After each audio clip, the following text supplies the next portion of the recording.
Atot bunule, Doamne, știu că fericirea mea cea mare stă în a te iubi cu tot sufletul meu și cu toată inima mea,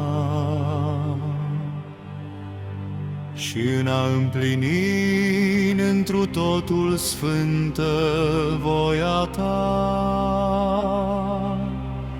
Așadar, tu însuți îndrumă, Dumnezeule, sufletul meu, și umple inima mea, vreau să îți plac doar ție,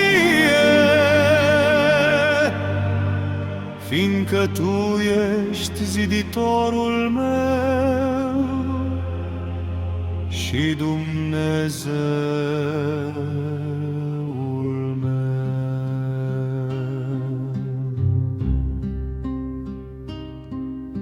Păzește-mă de trufie și de iubirea de sine, să-mi împodobească priceperea, smerenia și curăția.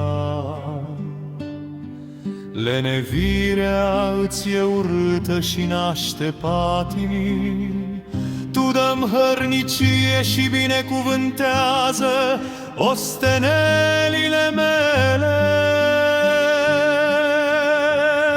Iar întrucât legea ta poruncește ca oamenii să trăiască în căsnicie cinstită,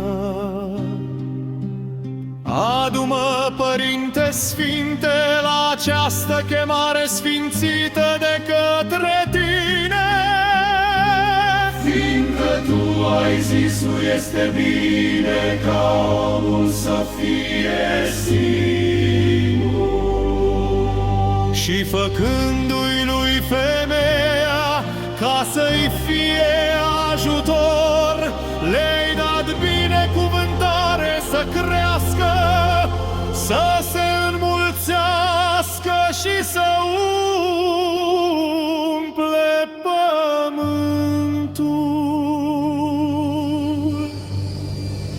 auzi merita mea rugăciune, care se înalță către tine din adâncul inimii de fecior.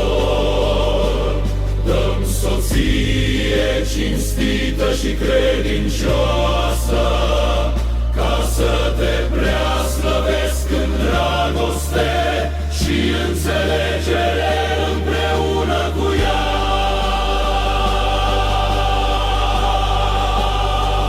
Pe tine, Dumnezeul cel milostiv, pe Tatăl și pe Fiul și pe Sfântul Duh, acum și pururea și în vecii vecilor.